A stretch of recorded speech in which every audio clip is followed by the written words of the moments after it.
Hello, everyone. I hope you've had a fantastic Easter break and are ready to get back to work. I thought I'd go ahead and put together just a quick little video of some of the things that you're going to need for the PGL trip that will be happening on the 17th, 18th, and 19th of May. I've been there to PGL for the last 10 years, and if you take a look at the pictures on the right here, these are the things that I usually bring with me when I go on the trip. A nice waterproof jacket, a couple different fleeces or hoodies are quite nice. They keep you nice and warm with that jacket over the top, and then that way if you get too hot you can always take one off if need be. A hat for the evenings. It does get a little bit cold sometimes when we do evening activities, so that's always a recommendation of mine. A nice pair of hiking boots. It is always handy if you have them. A toiletry bag that you put your toothpaste, toothbrush, and shower gel into. A couple of bin bags. I recommend one bin bag that you put all of your washing into, and then one that you put any sort of wet clothing that would go into.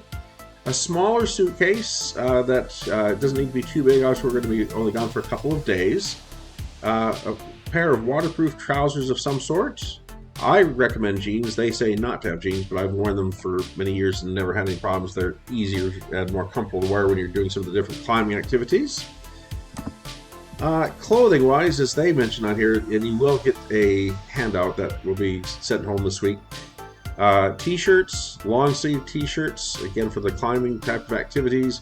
A waterproof jacket, fleeces and jumpers. Again, layering clothing is much more simplified. You are able to take layers off if need be so you don't get too hot.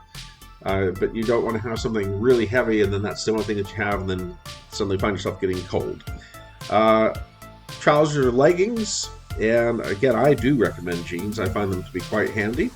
Underwear and socks. Bring a couple extra pairs of socks. It's nice to have nice warm feet. A set of clothing for the evenings for some of the different evening activities that we do. And then suitable nightwear. I tend to recommend shorts and t-shirts are quite handy, and then a pair of flip-flops if you need to. If you have to go in the hallway, they're handy to wear. Footwear. Pairs of trainers. Again, we're going on a trip where we're going to get dirty and mucky, so don't bring yourself anything that's new. You don't need new things. If you've got old trainers, that works brilliantly because you want to have ones that you can just finish wearing out, and it doesn't matter if they get dirty or muddy or whatever might happen. We're certainly not there going to be there for any sort of a fashion show. Other items, towels obviously for showering, and then one for activities on certain occasions if we're down at the lake. A reusable drinks bottle, a small rucksack and bag, again that we can put clothing into, sort of a wet bag of things that we change after if we happen to go kayaking or if we're building a boat. Those bin bags for your wet and dirty clothing. You do not need the sleeping bag or duvet because we will have bedding in our dorms. And again, that toiletry bag that's got your soap, again, shower gel works great, and toothbrush and toothpaste. It says on here, do not bring aerosols. They do have a fire system in there, and aerosols will set off the fire alarms, and they're not too happy when that happens. Some of the other things not to bring: don't bring electrical devices, computer games, food items that contain nuts, jewelry and valuables, and again, there's that aerosols again.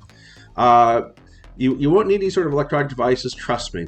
We're going to be so busy doing activities all through the morning, through the afternoon, and activities in the evening. By the time that we finish in the evening, it's usually around 8:30, so you get in, you're going to be quite tired, trust me, and you'll just want to probably have maybe 5-10 minutes of reading, and then you'll be off to sleep and ready to start the next morning, which is usually quite early. Sometimes we have to be up for breakfast around 7:30, so be ready for that.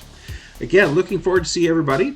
Mums and dads, if you do have any sort of questions or queries, please let me know. And at some point, I will be having a meeting that's optional to drop in if you have any other questions about the activities that go on at PGL. I've been going there for, again, over 10 years, and always found it to be a fantastic experience. I don't think there's ever been a time that we didn't have a great time and everyone came back tired but smiling. Thank you very much, and see you tomorrow. Bye-bye.